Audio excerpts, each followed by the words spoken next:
Rqdprs Brighton, 2 shows tonight and this afternoon. It's called the Judy Garland Songbook, and as the name suggests, celebrates the life and music of a true Hollywood legend.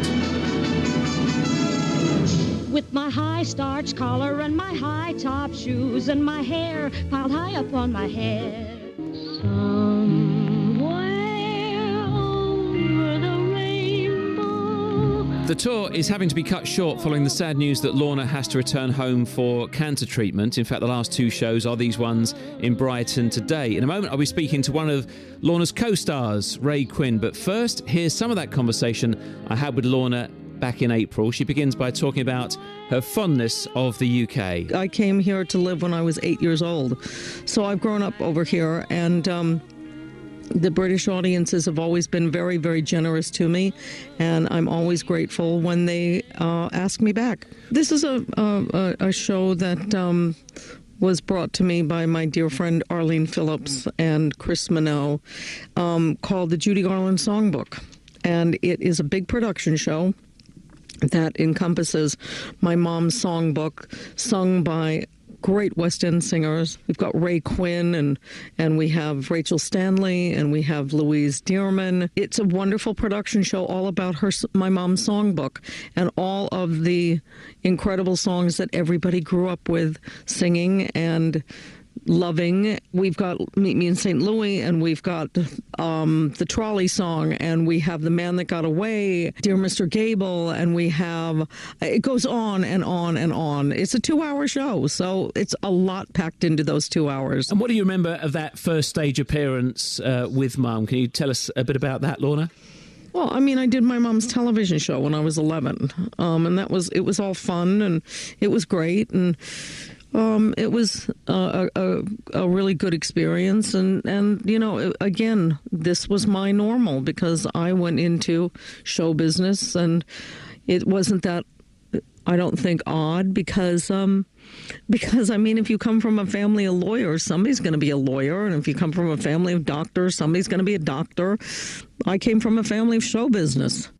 Lorna Luff speaking to me back in April. With me in the studio, one of the co-stars in the show, Ray Quinn. Hi, Ray. Good to see you. Hey, nice to see you too, mate. Thanks for coming in. What's it been like over the last few weeks since this news came out and the tour having to be cut short for Lorna's treatment? Obviously, really sad. It's obviously sad news for her, but she's a champion. I mean, she's such a star and a true legend in her own right. And obviously, she's keeping her head held high, and she's doing the show, and she's doing an absolutely fabulous job. So, you know. Will you send her our best wishes? I will, absolutely, yeah. She's doing good, man, honestly. She's you wouldn't believe it. But I have no doubt that that's exactly how she'd be. Yeah, there's no other way for her to be. I mean, she's just such a personality, and she's got wonderful charisma, just like her mother, so. What about the rest of the cast? I mean, approaching your final 2 shows, because this was supposed to go on to Woking in a couple of weeks' time, wasn't it? But these are the last 2 shows this afternoon and this evening. How are you all feeling today? We're all feeling very... a bit sad, but it's also wonderful because we've had such a great time, you know. It's been one of the best shows we've all taken part in a long time, and the team of people that we have, again, it's quite emotional because we've all got on so well, and the one thing our director said yesterday to us during notes and whatever, and our producer, actually, David King, come up to us and he just said he's worked on plenty of shows, he's done, and he still is, but this is the one show that has the most heart, and that's where it comes from. It comes from a background of honesty, truth, and vibrance. That's why people love it, you know. And that's one of those things you can't create in a false way, is it? Because it either works or it doesn't, and sometimes just all the elements come together and it really just sings. Yeah, absolutely. I mean, for rehearsals and stuff, it took a while for all of us to sort of get what we were actually doing and what we was doing as a team, bringing to the table, and then it just seemed to fit. And over the last especially the last 4 to 5 weeks, it's grown into this show that we have now. And we've had nothing but standing ovations every night. I mean, it is absolutely wonderful thing to be a part of. That's no mean feat. Okay, so you've had your feedback from David with your notes yesterday. Yeah. You're going to get some notes now from Pam in Port Slade, who saw the show earlier in the week. Hi, Pam. Hi, Danny. Ray is here. Hi, Pam. Hi, Danny. Ray, sorry. Tell us about your experience the other night. Which night did you go? We went Wednesday. Yeah, Wednesday evening. Did you enjoy it? It was. I mean, I was brought up in the 50s, so I remembered a lot of the songs that they sang. And Lorna Luft, she was absolutely amazing. And I wish her a very, very speedy recovery and hope everything goes well with her. Aww. The whole cast was superb. All right, I picked out Ray because I've always liked Ray anyway. So have you does now? my daughter. We'll come on to that. And I mean, what he did was brilliant. And well, the whole cast was good. And there's nothing else I can say because it's such a shame that she's had to cancel. But it's one of these things, and it's a very sad occasion. And hope everything will go all right. But as for Ray, I would like to ask him one thing. And that was the incident with your braces on Wednesday night. Yeah. Was that an accident? Absolutely. It was. Well, I think you cope with it like a true Well, I was professional. Hang on a minute. Whoa. Let's in on the secret. The rest of us who weren't there, Well, somebody explain this. Basically, I was on stage and I was doing the dancing, tapping away. I was giving it loads, and one of my braces came undone. It was turning into Magic Mike, a musical, and I was going to take the shirts off, but I stopped myself halfway. Pam's distraught now, and her daughter. Oh, no. Oh no, it was good fun though. You know, these things happen. That's why I Yeah. love theatre. You know, you can never expect that. I mean, backstage before I went on, if I would have known that was going to happen, I would have dealt with it differently. But hey ho, it's what happens. So, It did happen. As I say, you cope with it brilliantly. like you. He's a professional, that's why. And tell us a favourite song. What was the moment for you, Pam? Was there a real high point, something you really loved? Well, the one I've really loved was Over the Rainbow. It always brings a tear to my eye, that one does. But we do it in the right way, I think. I know. I think the ending of that, I don't think there was very many that hadn't got a dry eye in the house when they played that, because you all paid tribute to her. Yeah. But it was her that was singing it at the end. It's the And only I way thought it that has was to be. Brilliant. Yeah. I don't think anyone can sing it like she did. Absolutely. And the other thing about getting notes, which is, getting feedback from the director, which you had from David and you're having from Pam now, they always have to pick one thing. So give us one thing that Ray could make better in his performance, Pam. Oh, God. What, letting his trousers go down fully? No. Take both the braces off? No, not that far. Okay. Yeah, take your shirt off, yeah. Right, get the pecs out. Yeah. He is in a cracking shape, actually. It's embarrassing to sit next to him, Pam, if I'm honest. Because I look like a real middle-aged flump at the minute. Pam, it's nice to talk to you. And you, and all the best to everybody in the show for the future. Thanks, Pam. Cheers. All right, thank you, Ray. Cheers. Bye. Thank you for calling. Okay, we'll talk some more in a second. Ray Quinn's with us on BBC Sussex and BBC Surrey. And showings of the Judy Garland songbook at the Theatre Royal Brighton today. I reckon people can they still squeeze a ticket out of the show and come and see it today? Yeah, I think so. I think this afternoon is sold out, but this evening there's a few left. But yeah, I mean, get there quick, because a lady and gentleman came to see me in a restaurant the other day, and they said, we've been friends of the theatre for 10, 12 years, he said, and it's one of the best shows we've seen in a long time.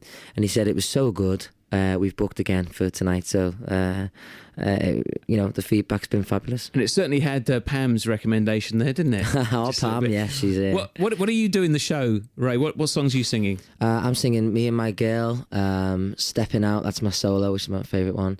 I've got Rhythm, I mean, there's Putting on the Ritz. So you're working with good source material there, aren't you? Yeah, I mean, the talent that we have in the show, I think Lorna mentioned it before, Louise Dearman, Rachel Stanley, and Lorna herself, the talent that we've got is just next to that. I mean, they are top of the range, And you say you tap in the show as well. You do some tapping. I haven't tapped for 12 years.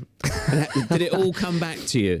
It wasn't like riding the bike, I'll put it that way, but I've loved it. I've loved getting back into it, and this show has inspired me personally, more than you could ever imagine. It's been a wonderful journey, and I found something in this style of dance that it just brings a lot of joy to me, It's classy, isn't it? Always looks great. Yeah, you can really express yourself throughout these songs. You know, the first thing that we got told at the beginning, we had a script through basically about Judy's life and who she was as a person as well as an artist, and we seen the background of the songs, why she sang them, how she felt. I mean, we had sheets and sheets of paper to read, and you know, when it came to sort of us doing it, we had to feel the same, and the emotions that run through you technically as well when you're dancing, it's comes across. I think that's why it's believable.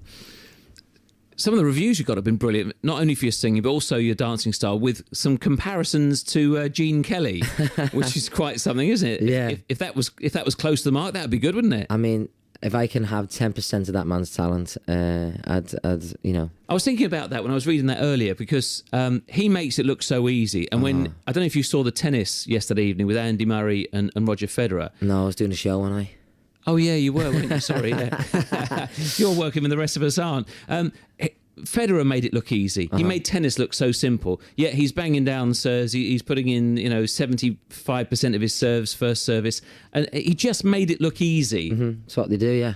You know, it's for me, I've been dancing since I was 3, and it's all I've ever really known, lived and loved, you know, and it's now my career and my life. It's something that I live and breathe every day. And you're doing lots of different things as well, because there was that, you did a tattoo show on Channel 5, is that right? Yeah, but my mate Kevin Paul in Derby, he's a tattooist, and he's done all of my tattoos. He's awesome, but he basically wanted to start a petition about getting a tattoo regulations in place a little bit more. I mean, again, it's totally irrelevant to this conversation, but basically, you know, there's a lot of tattooing out there that's happening that's not illegal, but it's dangerous, and that's what he's backing up, really. You see many more people with tattoos, and they must be being done at a variety of different establishments, and if they're unregulated, essentially, then potentially there's a risk for... But there's things in place. There is things in place, but it's very grey. I mean, you could go online now and buy a tattoo machine for 20 quid, a couple of bits of ink for a couple of quid, and tattoo somebody. It's not illegal. Right, and I definitely wouldn't advise that. And people are getting tattooed and getting infected, and it's costing the government or whatever. And so we were trying to get in place so it's a bit more safer for people, because tattooing now is a very... it's a normal thing now. Everybody, like 1 in 5, like, what is it? 3 in 5 of us have a tattoo. And the rest just regret them. Well, so you're taking mine, you see, because I haven't got any and you've got loads. so we even out each other out. I've got plenty for the two of us. Yeah, if you look on Twitter right now, what's your handle on Twitter? At The Real Ray Quinn. Right, and we're at BBC Sussex, and Ray just tweeted a photo of us. I'm the one looking like a flump at the back. He's the one looking fit. Yeah, I mean, you are looking incredibly fit. Are you working hard at the minute? I am, yeah. I'm doing 5 times a week in the gym at the moment. It's a lifestyle, and you know, it took me a while to get into it again, but I'm you know, back up to my fitness again, and you know, feeling good. Okay, can we spare a couple more minutes with you? Is that all right? Of course, We'll play some Gary Barlow, come back in a second with Ray Quinn. So, do you want to give us a burst to one of your songs from the show? I'm not warmed up yet, dear. That's a great sidestep, yeah.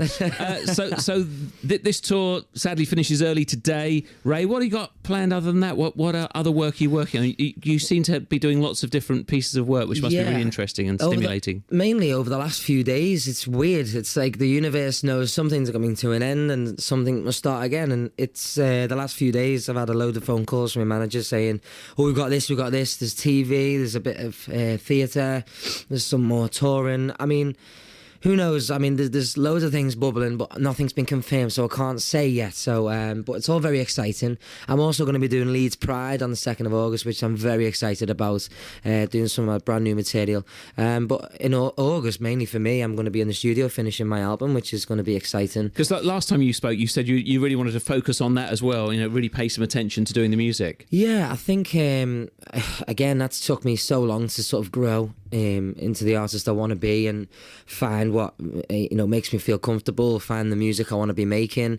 And it took us, like me and the writers and the producers and, you know, the engineers, to find the right sound that works for me. So again, that's been another journey I've had to take, and we've hit a nail on a couple of songs. So we found an avenue now, and it's just a case of getting in the studio now, writing and you know, getting the production together ready for this album. I'm very excited about it. So rolling out some new songs at Leeds Pride, that would be a cracking day, because the one in Brighton Brighton is such a huge celebration when that is on. Oh, I love it. It's fantastic. Wow. And in a way, the whole city gets involved. It's like a party for the city. Yeah, absolutely. It brings revenue, doesn't it? And not only that, like, you know, you're just celebrating a great thing, you know. And did you know the background of the whole why the flag is the colour it is? Did you know this? Go on, tell us. It's Judy Garland. Lorna came up to me and said, "Okay, do you know?" I was like, "No." So she said, because we were in Bradford, I think it was, or Manchester, and we went to do one of the prides there, and we walked along they went, I couldn't go, but they went down there, and she came back and explained to me, basically, when her mum passed away, it was the regulation, something was lifted in America or something. That's why the flag is a rainbow, somewhere over the rainbow. It's kind of poetic, isn't it? It's amazing. So the connection there for Judy Garland is huge, you know. All right. Thanks for coming in today, Ray. Good to see you again. And send our best to Lorna. Yeah, and have a good final 2 shows today. Oh, mate, well, it's going to be sad, but we're all very excited to bring out these shows today. And I hope anybody in Brighton, if you get a chance, please come and see us. It's a fabulous show. It'd be good to have you there. 2:30 and 7:45 for the Judy Garland songbook. Ray Quinn, thanks. See you next time. Nice one. Cheers.